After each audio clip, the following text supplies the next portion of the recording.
지난 새벽 기도에 제가 수치심에 대해서 말씀을 드렸죠. 이거 기억하십니까?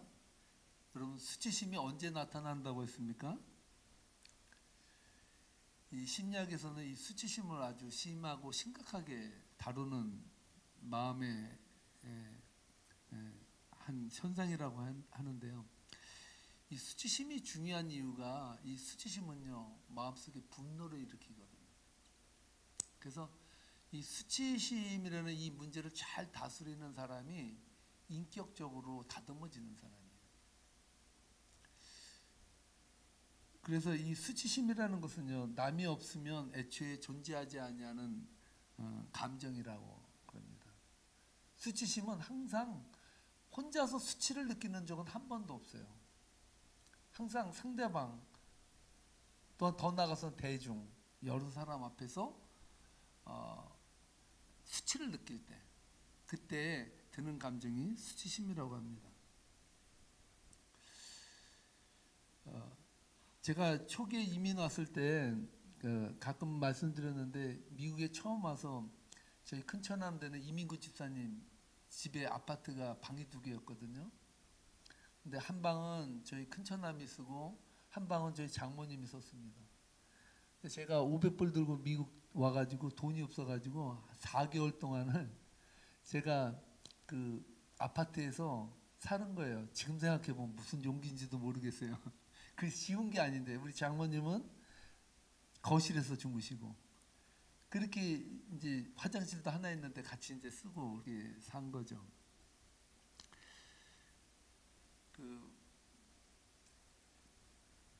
제가 처음 미국에 와가지고 왜 그런 게 있잖아요. 없는 사람이 자존심은 세요.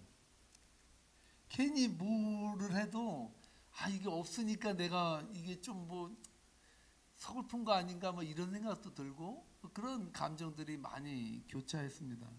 특히 저는 자존심도 세고 해서 수치심이 누구보다도 전 수치심의 지수가 높습니다. 할렐루야. 그건 좋은 게 아닌데. 그래서 저는요, 제 아내하고도 많이 안 맞아가지고 하여튼 엄청 많이 싸웠다고 하지 않았습니까? 너무나도 많이 싸우는 가운데 저희 아는 선배 목사님이, 자네 그러지 말고 요번에 저희 학교 동문 선배 중에서 심리학 박사학위 논문을 쓰는데 그 논문 프로젝트에 초청할 테니까 가서 심리적으로 좀 이렇게 자신을 좀 돌아보는 시간을 가지라고. 그 말을 듣고요, 저희가 이제 저희 한나가 한 2살 정도 됐거든요. 그 추운 겨울날 그랬더니 뭔가 치료받는다고 애를 들고 그냥 바구니에다 놓잖아. 바구니에 들고 둘이서 이제 열심히 간 거예요. 한 5주 코스로 갔는데, 갔더니 처음에 하는 말이 딱 그거더라고요. 당신은 언제 화를 잘 내냐고, 부부가 살아가면서 언제 화가 잘 나더냐고 그렇게 묻는 거예요. 제가 이민 초기에 싸운 게요, 치약 때문에 싸웠습니다. 치약 때문에. 저는 치약을 밑에서부터 짜 올라가는데 제 아내는 아무데나 짜. 나오는 대로 짜다가 이제 짜기 힘들면 버려요. 그럼 저는요, 다른 거는 아끼지도 않는데 무슨 내가 치약 회사랑 무슨 자매 결혼을 맺었다고 치약을 그렇게 쓰는 거는 분노가 일어나는 거, 화가 막 나는 거, 화가. 그래가지고 제가 그걸 잘 말하면 좋은데, 어디 화가 났는데 잘 말합니까? 이 치약 누가 이렇게 쓰고 쓰레기통에 버렸어? 이러는 거예요, 내가. 그러면 이제 저희 아내는 아니 뭐 치약 가지고 그냥 안 나오길래 버렸지 그래. 그래서 그것 때문에 이게 싸움이 많이 났거든요. 지금 이제 노련해져서요, 짜다 힘들면은 그냥 옆에 팽개쳐요. 절대 안 버려요, 절대. 제가 이제 한 10번 정도 꾹꾹 짜가지고 쓰고서 제가 버려야 버려지는 거야. 이게 우리 집에 안에 있는 공공연한 비밀인데, 제가 총기 누설합니다. 가족 누설. 제가 그게 그렇게 목숨을 거는 게 있어요. 이상 사람은요, 뭔가 다른 사람들은 아무렇지 않은데 어떠한 부분에 대해서 이렇게 꽂히는 게 있는 것 같아요. 전 이상하게 무슨 이도 잘 안 닦은 사람이 그렇게 치약이 그렇게 써지는 걸 아까워하더라고요. 그 제가 이제 상담을 받으러 갔는데요. 그 상담하는데 그 부부의 갈등을 이제 한 5쌍이 모였어요. 문제 있는 부부들 5쌍이 이제 만나서 이제 그 상담을 받는데 그분이 하는 말이 그거더라고요. 뭐냐면 부부가 갈등을 가질 때 그때는 바로 부딪히지 말라는 거예요. 그게 지혜라는 건데 그게 하나의 심리학 그 코스에 나와요. 그게 바로 부딪히지 말고 그런 그 상황이 지나고 나서 조용한 시간에 마음이 가라앉히고 했을 때 서로 기분이 좀 좋을 때 그때 이야기를 하라는 거예요. 그 뭐라고 얘기하냐면 객관적으로 얘기해야 되는 거예요. 내가 이게 치약을 쓰는 걸 봤더니 내가 하나 건의할 게 있어. 이렇게 묻는데 뭔데? 그러면 아니 치약을 보통 나는 밑에서 쓰고 중간에서 쓰는데 치약을 그래도 어느 정도 내가 써보니까 한 10번은 더 쓰겠더라. 그러면 앞으로 해결점을 얘기하는 거예요. 나는 이 치약을 많이 짜서 쓰니까 난 이거 내가 쓸 때까지 내가 쓸 테니까 어느 정도 쓰고 힘들면 옆에 놔둬. 그러면 내가 그걸 쓰도록 할게. 그렇게 말을 하라는 거예요. 근데 그렇게 말하는데 되고 싫어! 이렇게 하는 사람 어디 있겠어요? 맞잖아요. 근데 저는 그렇게 하질 않고요. 다짜고짜 이걸 들고 분노가 나는 거, 화가. 그렇게 쏟대내는 그 현상. 거기다 또 저가 말이 또 좀 큽니까? 저 경상도 집안이라 그래서 저희는요 친구가 전화를 했는데 우리가 대화를 하잖아요. 야 너희 집 싸우냐? 나중에 전화할게 하고 끊어버려요. 하도 언성이 높아. 다 커 목소리가. 우리는 이게 기본이다. 싸우는 게 아니라. 근데 그 친구들 그렇게 안 받아요. 저도 그런 것들이 좀 많거든요. 이 감정을 누르면서 이야기하는 그 대화법을 이것도 연습이 필요하다라는 거를 그때 제가 처음으로 느끼게 됐습니다. 제가 왜 그 말씀을 드리냐면 지난 시간에 살펴보았듯이 갈라디아서 5장 13절을 말씀해 보면요. 이렇게 말하고 있죠. 함께 읽어보겠습니다. 형제들아 너희가 자유를 위하여 부르심을 입었으나 그러나 그 자유로 육체의 기회를 삼지 말고 오직 사랑으로 서로 종로로 타라. 그러니까 너희들은 다 자유해. 프리야. 그리스도 안에 있는 거에 안에서의 누리는 자유가 얼마나 큰 거예요. 이 자유를 가지고 야 내가 마음대로 이제 방종하듯이 막 그렇게 하지 말라는 거예요. 그렇게 육체 기회로 삼아서 그렇게 살지 말고 사랑의 마음으로 서로 종로로 타라는 거예요. 종로로 타라. 여러분 싸움이 왜 나는 줄 아십니까? 주인 노릇하려고 때문에 하는 거예요. 주인 노릇하기 때문에. 교회도 마찬가지고 가정도 마찬가지고 모든 사회가요. 다 주인 노릇하려고 하면 부딪히게 되는 거예요. 여러분 교회에서 가장 많이 싸움 나는 데가 어디라 그럽니까? 부엌이에요. 부엌. 시카고의 교회에 50%가요. 다 부엌에서 싸움 나가지고 갈라져서 나갔어요. 그놈의 부엌. 오죽하면 친교를 없애겠습니다. 교회는요 친교예요. 친교의 공동체예요. 친교가 없는 것은요 안고 없는 찐빵이야. 근데 얼마나 힘들면 친교를 없애버리겠어요. 얼마나 힘들어요. 바울은 그리스도 안에서 자유를 마음껏 누리라고 해요. 근데 여러분 사람이 그런 거 있지 않습니까? 사람이요 없어서 못 쓰는 거랑 있어도 안 쓰는 거랑 다른 거 아시죠? 우리 아버지가 재벌이에요. 그럼 하루 굶으라 그래도 하나도 안 배고파. 근데 여러분 돈 한 푼 없어 봐요. 한 끼만 굶어도요. 왠지 서럽고 배고프고 힘든 거야. 사람이 그런 거예요. 그러니까 바울이 말하는 거예요. 여러분들 그리스도 안에 그 자유를 다 가졌다. 이 큰 자유를 가졌는데 이제 마음껏 누려도 되지만 그걸 가지고 그 감사를 가지고 종로를 타라는 거예요. 근데 그 종로를 타라는 것이 실천적으로 어떻게 나타나느냐에 대해서 오늘 본문 6장 2절에서 말하고 있거든요. 6장 2절에서 뭐라고 말하는지 다시 한번 읽어보도록 하겠습니다. 너희가 짐을 서로 지라 그리하여 그리스도의 법을 성취하라. 아멘. 서로 종로로 타라는 것이 뭐냐? 그것을 구체적으로 바울은요. 서로 너희가 짐을 서로가 지라라고 말합니다. 근데 이제 이 번역이 이런 게 이제 문제인데요. 뭐냐면 2절에도 짐이 나오고요. 5절도 짐이 나와요. 근데 이 두 개의 짐으로 번역을 했는데요. 2절에서 말하는 짐하고 5절에서 말하는 짐하고는 달라요. 그 원어적으로는 다른 단어를 사용하거든요. 근데 한국말로는 그냥 똑같이 짐이라고 말하니까 아, 그 짐이 그 짐인가 그래요. 근데 2절에서 말하는 짐은요. 바로스라는 단어를 써요. 헬라어로. 이 단어는요. 무슨 뜻이냐면 혼자서 감당하기 너무 어려운 문제들, 그 관계들.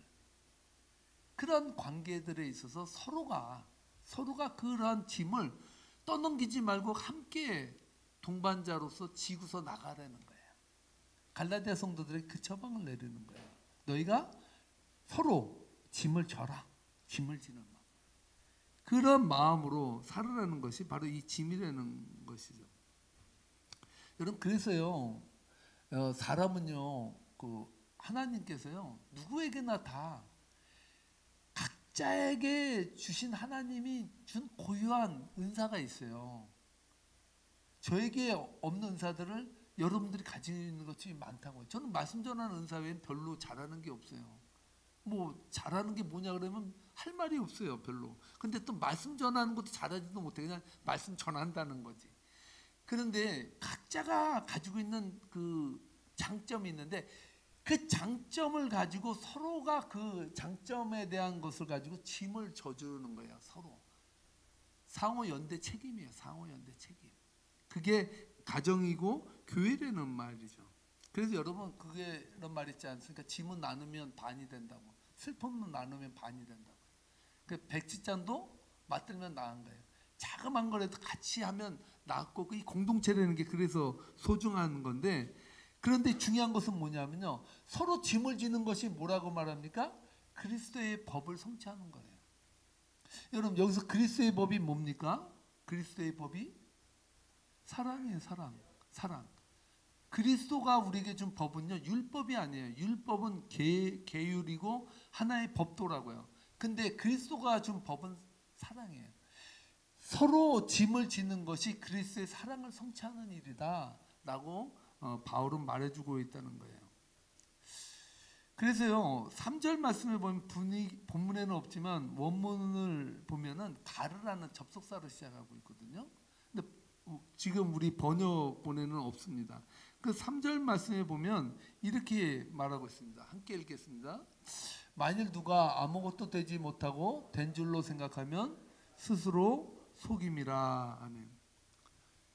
자, 여기서 가르라는 단어를 쓰는데 이 가르라는 단어의 뜻은요. 왜냐하면이라는 접속사거든요. 근데 접속사를 보통은 진실로 참으로 원하건대 이런 뜻으로도 사용을 하거든요. 근데 오늘 본문에서는 그러므로라든가 왜냐하면이 아니라 단언컨대 이런 단어로 우리가 해석할 수 있는데 단언컨대 만일 누가 아무것도 되지 못하고 된 줄로 생각하면 스스로 속이는 거다라고 말하고 있다는 거예요. 이게 아주 중요한데요. 자, 사랑으로 서로 종노릇하고 사랑의 법을 성취하는 데 있어서 걸림돌이 있다는 거예요. 걸림돌. 이게 되게 중요해요. 그 걸림돌이 뭐예요? 스스로 된 줄로 생각하는 교만이에요. 교만. 여러분 교회나 가정이나 가장 사단이 좋아하고 우리를 시험에 빠뜨리게 하는 것이 뭔지 아세요? 그게 교만이에요. 교만. 교만은요 패망의 선봉이에요. 교만은 서로 종노릇하는 데 있어서 교만은요 매치가 안 되는 단어이지 않습니까? 그래서 만일 누가 아무것도 되지 못하고 된 줄로 생각하면 스스로 속이는 것이라고 말하고 있어요. 제가 학창 시절에 시험을 봤는데 시험은 되게 잘 봤는데 점수는 아주 검소하게 나오더라고요. 아주 겸손하게 나와. 시험은 무지하게 잘 봐요. 나오면은 다 맞은 거야. 야, 나 왜 이렇게 잘 본 거야? 보면은 죄다 틀려, 죄다. 근데 제 친구 하나는요, 되게 어렵게 봤다고 그러고 오는데 몇 번이 그 세 문제가 너무 어려워서 이게 안 된다, 말이 안 된다 그래. 나중에 보면 그 중에 2개 틀리더라고요. 성질이 나는 거예요. 나는 시험은 되게 쉽게 봤는데 점수가 안 나와. 얘는 뭐가 틀렸는지 알아. 그러니까 여러분 이게 사람이 알아도요 어설프게 알면 선무당 사람 잡는다는 말 있잖아요. 알아도요 여러분 어설프게 알면요 그것만큼 괴로운 게 없어요. 교회에서도요 제일 교만한 사람이 어떤 사람인지 알아요? 설하는 거예요. 설하라. 하나님의 능력이나 은혜를 제대로 아는 것도 아니야. 그냥 여태까지 받아왔던 것, 규율, 도덕, 뭐 모든 걸 또 놓고 봐서 인격 막 이런 걸로 다 비교를 해보면 그게 괜찮은 것 같아. 그러니까 여러분 교만은 어디서 오는지 알아요? 교만은요 비교에서 와요. 어떤 비교냐? 제가 맨날 그러죠. 저 거지는 깡통 2개 있는 거지를 부러워한다고. 도토리 키재기라고요. 다 고기가 고기인데 그중 내가 나은 것 같은 거야. 그게 얼마나 우쭐대고 교만해지는 거야. 교만은 비교에서 오거든요. 교만. 여러분, 그래서 여러분 사람이요 배우려고 하는 거를 다 싫어해요. 그 설교도요, 여러분 내가 이렇게 해서 위대하게 잘 나갔습니다 하면 다 은혜 못 받아. 어떨 때 은혜 받냐? 좀 약간 좀 바보스럽고 좀 뭐가 안 되고 좀 부족한 거. 예? 그러한 것을 서로 쉐어하면 괜히 왠지 모르게 친근감이 가고 은혜가 돼요. 은혜가. 그래서 우리가 세상을 살면서요 비교하면 안 돼요. 비교하면요 나도 망하고 상대방도 망하고요. 내가 그래도 남에게 조언한다는 것은 내가 교만하기 때문에 그래요. 그래서 저는 영어 단어 중에서 understand라는 단어가 무척 합리적이고 좋은 단어 같아요. understand는 뭡니까? 남의 아래에서 서본다는 거예요. 남 밑에서. 그게 종 아니에요, 종? 남 밑에 서보는 거야. 영어를 못해도 저 이 정도는 할 줄 알아요. 그래도 예? 무시하지 말라고 해요. 그래도 언더스탠드야. 그 남의 밑에서 서보는 거예요. 남의 밑에서 떠받들어 주는 거예요. 그게 지혜로운 거거든요.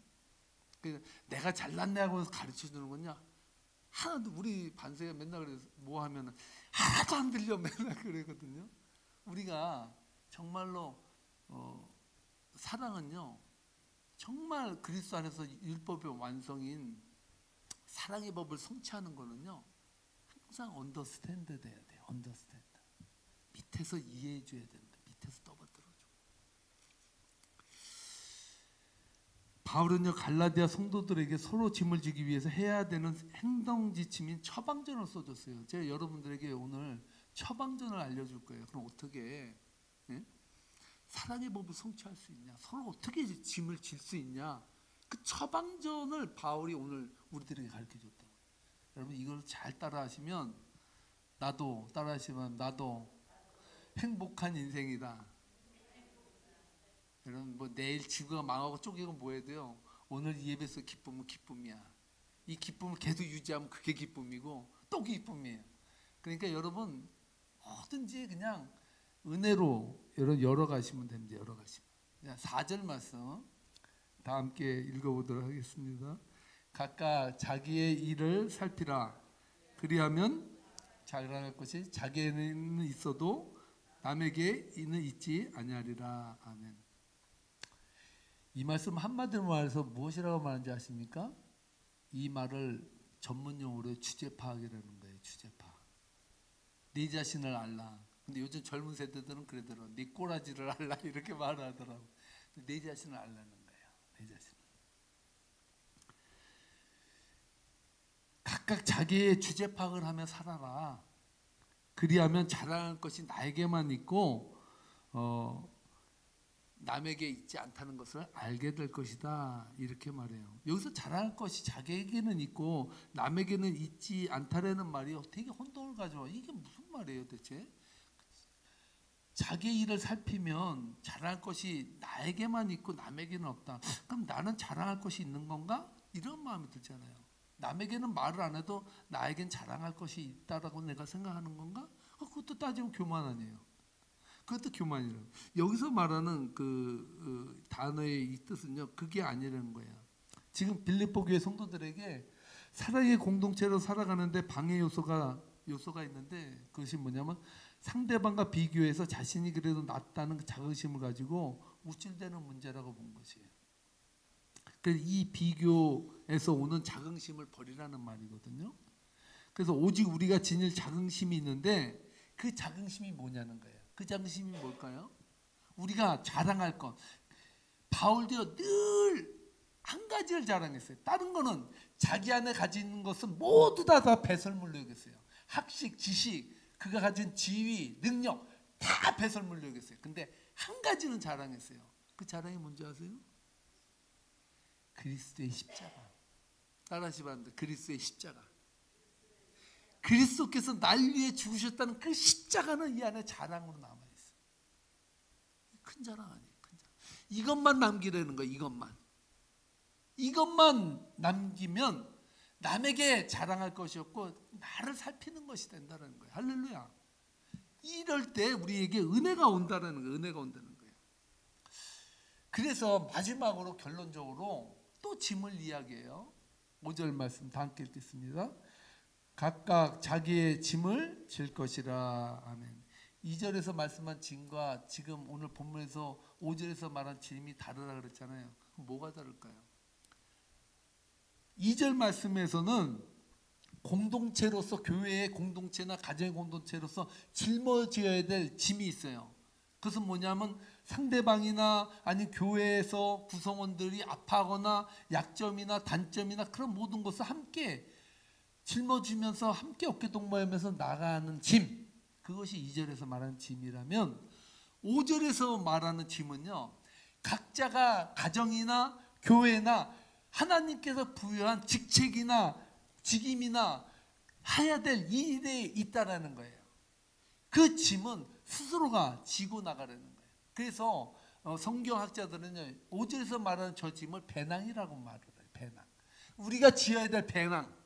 예? 내가 하나님의 은혜 안에서 내 개인적으로 짊어지고 가야 될 배낭은 내가 지고 그리고 하나님 앞에 서야 된다라고 말하고 있다는 것입니다. 여러분 그렇습니다. 우리는요 세상 살면서요 어설프게 우리를 비판하면 안 돼요. 냉철하게 비판해야 돼요. 냉철하게. 정말 나는 하나님 안에서 바울처럼 십자가에 죽은 그 은혜를 자랑하는 그 은혜만을 자랑하는 그 삶이 있는가? 우리 안에는 교만이 없는가? 정말 나는 그리스도의 십자가의 원수로 행하는 것은 없는가? 이런 것을 돌아보아야 된다는 거예요. 인간은요 끊임없이 이기적일 수밖에 없어요. 이기적. 그리스도의 복음이 들어가지 않고는요 인간은 처음부터 끝까지 이기적으로 살 수밖에 없어요. 그래서 그러잖아요. 지구는 나를 중심으로 돈다고. 지구는 태양을 도는 게 아니라요. 나를 중심으로 돌아 지구는. 그래서 내가 하면 로맨스고 다른 사람이 하면 불륜이라고 말하죠. 내가 하면 뭐든지 다 로맨스. 다윗이 그랬는 다윗이. 나단 선지자가 와가지고 뭐라 그랬니까? 양이 애지중지하는 그 양을 키우는 집이 있는데 너무나 귀하고 소중한 보물 이루라. 밖에 두기 아까워서 집에 안에다가 키울 정도로 애지중지했는데 어떤 사람이 말이죠. 친구가 왔는데 잔치를 베푸는데 그 양을 뺏어다가 잔치를 했다고. 그 다윗이 벌떡 일어나가지고 어느 놈이요 당장 죽여버릴게요 이렇게 얘기했을 거야. 아마 그 뉘앙스로 당장 그 사람을 잡아오라고 막 그렇게 했을 거예요. 그때 나단 선지자가 뭐라 그럽니까? 그 사람이 당신이요 그랬다는 거 아니에요. 그 사람이 당신이다. 여러분 신앙생활을 재미있게 행복하게 하는 방법, 가정생활을 행복하게 하는 방법은요 자존심 내려놓으세요. 그리고 주제 파악하세요. 주제 파악. 저나 여러분이나 살 길은 따라하시 바랍니다. 주제 파악하자. 주제 파악을 하잖아요. 그러면요 상대방이 나를 우러러봐요. 왜냐? 영성이 보이거든. 영성이. 그래서 여러분 저는 무수히 많이 그걸 경험했어요. 우리가 영성적으로 조금 쓴 것 같잖아요. 그러면 사단이 귀신이 사단이죠. 귀신같이 알아. 그래가지고 벌써 와가지고 낼름 해가지고요 쓰러뜨려요. 그 저 안에는요 한 가지 꼭 하는 불문율이 있어요. 그게 뭔지 아세요? 이것도 우리 또 비밀인데 또 제가 수요일날 오셨으니까 내가 알려드리는 거예요. 그냥 내가 이번에 그냥 우리 집안을 그냥 다 휘젓고 다니네. 제 아내가요, 설교 끝나고 나면요, 절대로 제 설교에 대해서 막 과장되게 막 이야기 절대 안 해요. 왜냐? 당해봤거든. 여러분, 우리가 정말 시험에 드는 때는요, 힘들 때 어려울 때 아니에요. 절대 아니에요. 그때는 절대 안 넘어져요. 그때는 십자가 꼭 붙들고 그냥 그 안에 살아. 언제 넘어지는지 알아요? 살만하고 이제 서 있을 만하다 하면 자빠져 버리는 거예요. 그때가 진짜 조심해야 돼요. 그러니까 여러분, 영적으로 눈이 뜨면요, 사람이 보이는 게 아니라 그 사람 속에서 움직이는 사단의 그 일을 본다고요. 할렐루야. 그걸 봐야 영통하는 거예요. 그걸 봐야. 그게 보여야 되는, 그게. 그러니까 인간을 놓고서 인간을 넘어뜨리려고 하는, 그 영적으로 쓸 때마다 넘어뜨리려고 하는 그 세력은요, 무지하게 심한 거예요. 그래서 여러분, 절대 사단은요, 죽은 고기, 사자는 죽은 고기를 안 먹잖아요. 죽은 영혼은요, 건들지도 않아요. 살아내려고 하잖아요. 뭔가 힘을 얻으려고 그래요. 그럼 낼름낼름 하면서요, 잡아뜨리려고 아주 그냥 가진 수단을 다해요. 그러니까 여러분, 바꿔 말하면, 내가 시험을 듣고 내가 이런 어려움이 온다 그러면, 야, 내가 지금 영적으로 쓰고 있는 거야? 이렇게 생각하면 되는 거예요. 할렐루야. 그게 절대적으로 여러분, 악에게 지지 말고 선으로 악을 이겨야 돼요. 할렐루야. 그래야 거기에서 영성이 나오고 영통이 나오는 거예요. 그 야성을 가지면요, 겁나지 않아요. 여러분, 인생 살면서요, 마음 끓이고 잠 못 자고 막 힘들어하잖아요. 남은 손해야. 그 돌아놓고 나면 아무것도 아니에요. 밥 못 먹은 것만 손해야. 그러니까 여러분, 열심히 드시고 은혜 안에서 사세요. 그렇게 사는 것이 행복한 길이에요. 내가 안 되는 그 길은 억지로 해도 그건 안 되고요. 그냥 맡기고 사는 거예요. 성령님께. 나 죽었습니다. 그렇게 하면 각각 자기 짐을 지는 것이다. 이 말씀을 여러분 붙들고, 삶이 때론 녹록하지 않고 어렵지라도 우리가 넉넉히 이겨나가는 신앙의 야성을 가진 우리 세계문교회 성도님 되시기를 주님의 이름으로 축복합니다. 축복합니다. 기도하시겠습니다.